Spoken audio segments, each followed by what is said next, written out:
see it's about 3 o'clock in the morning and there's not a car or a person in sight. If you pan over here, it's the same thing. Not a car or a person in sight. People want to know where I find my strength at, where I get my strength. I get it from a lot of places, but right now, this morning, I'm getting it from, there's not a motherfucker that's up.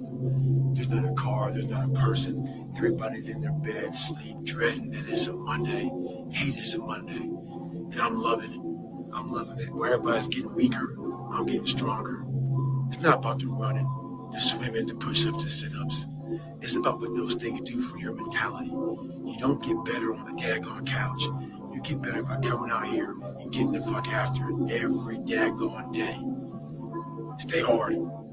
It was what it was all about. Yeah. I don't care how good you are in anything. You don't have discipline. You ain't nobody. Right. You're nothing without discipline. Because you give up on the slightest struggle without discipline. 100%. Who fought in these wars? You have no idea how big of a deal this is to me. I was not always this strong guy you see. I went through a lot of hard times in my life to get here today. Suffering before your mind starts saying we need self-talk. So what I tell myself is I go back to the months and years of preparation to get to that day. And I'm telling myself, the 3:30 in the morning, and I'm looking at my shoes and I want to go out there and run 30 miles. I have to, in that second, in that moment of this self-talk, my mind saying, you got to find more, you got to find more. I once again calm down, go back into my mind, in my cookie jar, I call it, and I have to reflect back on the shit I did to get here. And that becomes my self-talk. Self-talk does not work unless it is real. Most of us lie to ourselves in the self-talk. It doesn't work. It has to be real. It has to be something that you've done to make it really work. Be the guy who embraces the ugly, the miserable. Be the guy who embraces hard work, the grind. Don't be afraid of being hurt. Don't be afraid of sacrificing some blood. Every morning, every day of our lives, we have choices to make. You have the choice to stay in bed, to say, forget it, I'm not going to work out today, or forget it, I'm not going to work hard today. You always have a choice every single day of your life. A lot of times I'll be in 200 mile run or something like that, and I'm all jacked up. Body's broken, mind's broken, spirit's broken. I started to say, what if I can pull this off? When I first walked into the Navy SEAL recruiter's office, he looked at me and said, there's only been 35 African Americans in 70 years make it through. You know what I said to myself? What if I can be the 36th? It's the what if I can pull off a fucking miracle. What if I can become someone that no one thinks I can be? And just me talking about that, I have the hair going up on my arms because it makes me just like, what if? There's nothing you're going to say, there's nothing you're going to fucking do that's going to outweigh anything I've already said to myself. That guy sucks, he's ugly, he's fat, he's full of shit. I've already said that, you know? So the fear is never reaching your potential. That's it. That always falling short, always quitting before you're done, always procrastinating, always not doing the right thing.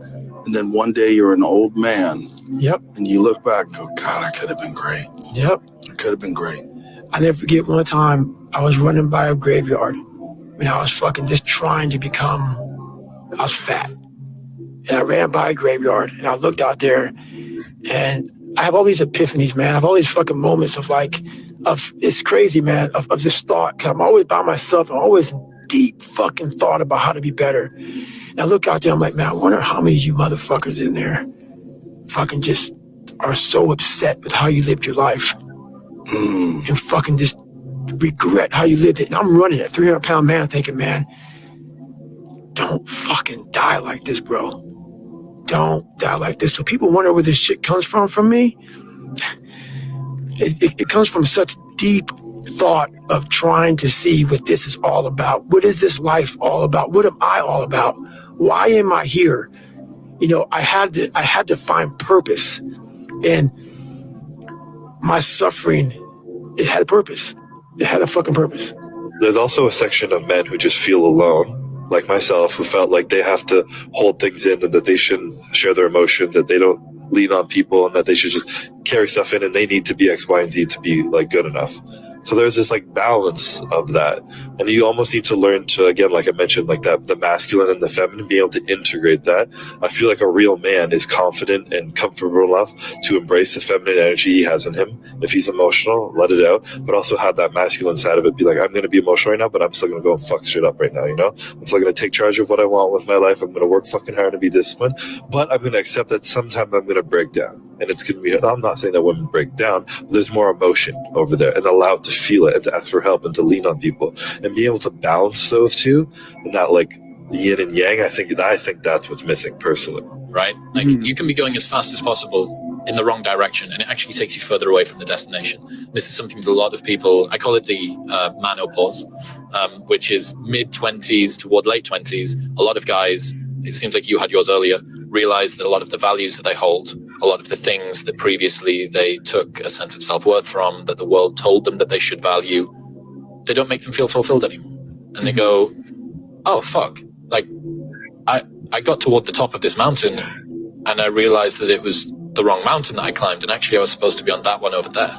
And it's difficult because in order to get to that one, you need to go back down this one that you've already climbed. You need to dispense with the stuff that you've got rid of. This is why I think introversion is such a cheat code, because like I feel like you're less at the mercy of other people's desires. Because even like for me, I noticed that if the more frequently and the more for a sustained period of time I'm involved in certain just patterns of behavior, oftentimes socially or just what I do in general, you just become locked in those patterns and it becomes more difficult. You have more of like a narrow perspective. So, you know, the brain's malleable, it just gets programmed in that way and you're just kind of operating that way.